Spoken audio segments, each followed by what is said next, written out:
When we met up with the people from the Imperial War Museum, we kind of gravitated around towards the idea of us doing a new piece of work based on this artifact that they'd found in a what was it? Where did they find it again? Like a 1919 U.S. War Department munitions. When we first saw the initial object,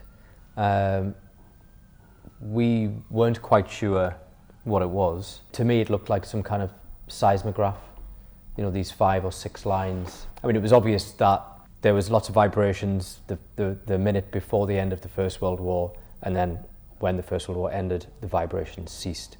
I think we realised that for us to do something like an analogue to that artefact probably wouldn't be the best way for us to approach it. So we thought about it for a while, and we talked about it for a while, and we imagined these 6 lines from that, you know, this diagram, continuing on, and thought about like what are the vibrations you might see if you carried those lines along, and that, turned into this way of linking stories from the First World War or immediately afterwards to other events across the next 100 years.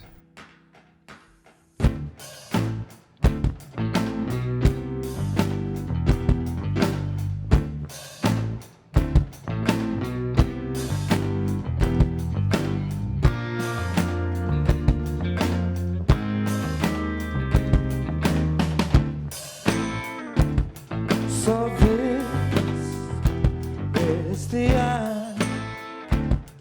Can I pack up my troubles now? Ship them all home. Shoot myself home. For good. Realising that to try and tell a very big story in broad strokes is not something which like pop music does very well. So even when we've been writing, you know, our own songs where we want to make a point, we tend to focus on a smaller story. And in a way, that approach worked perfectly for this, because we can't tell the story of the First World War. We certainly can't tell the story of a century after the First World War and everything that came from it. But we can pick little stories and find ways that maybe they can express something like much bigger. I'm here right against Dr. Chris. Finally someone sticking up for us. Building a town where we can settle down. Once we pushed off this infernal door. I got accused of father's boy. I hear he tried his mother and his father right.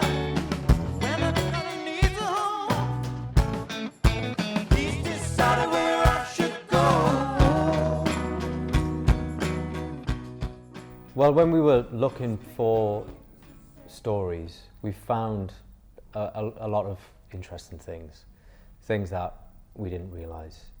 For instance, you know, we talked about this a lot, and I said to Dave, hey, look at this thing I've just found out, that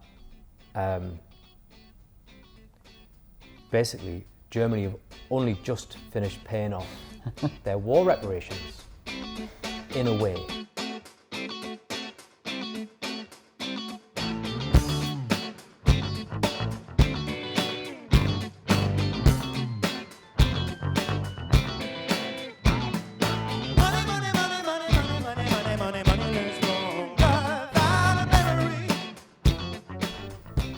You know, they took out loans throughout the course of the last 100 years, and they've only just finished paying off. And it was 2010. I'm like, wow, that's mad. We could write a song about that. And I said, well, actually, I can't write a song about that. I don't think I'd be very good at that. Dave, do you fancy doing a song about that? Like, kind of a song about money, you know, and the kind of how these sort of financial sort of transactions and you know, the repercussions of reparations can affect people. So I thought that was a really interesting. And Dave did it you did it in a different way than I, in a way that I hadn't imagined. Yeah, I ended up writing a story basically imagining somebody in a back office in the German Treasury whose job it is to make sure all the paperwork's right for this like final payment 92 years after after the end of the war. But it was just like it was an angle to write the song from. Back to the records room on the right hand side. In a box marked 3 signatories required. Things we owe each other from way back when, never cut and dry. A procedural formality, hats raised to fiscal bureaucracy, bones raised to rebuild democracy. The story about the impact of that the war had on the influenza epidemic and vice versa.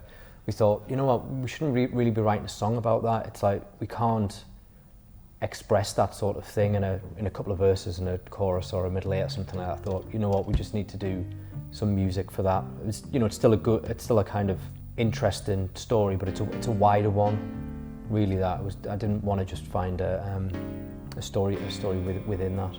Likewise, I mean, we looked at how some of the treaties and agreements made during the war affected the Middle East, and it's quite shocking to see the very direct effect that had on the kind of continuing conflict in the Middle East for 100 years. But it's too big a story to make into a song.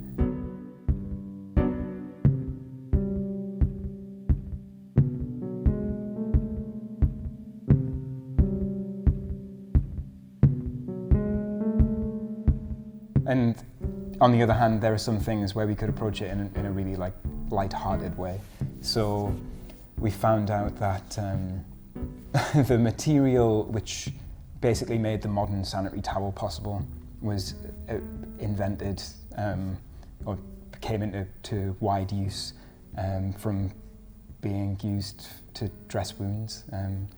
It's the Kimberly-Clark, like a relatively small company at the time, had this material called Cellucotton, and they thought, oh well, we'll sell it to the U.S. Army when the U.S. joined the war, and use it to dress wounds.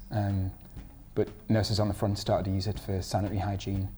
So after the war, they turned it into Kotex. Things would be different if the boys bled. The boys bled too.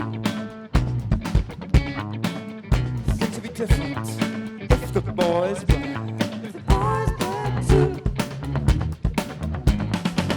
What kind of civilization has made the necessary conditions for procreation a luxury? Only our minds matter. I didn't have any experience with the Imperial War Museum at all, and in all honesty, like those words, Imperial War Museum, are not things which I would, instinctively think, oh, that's my kind of place.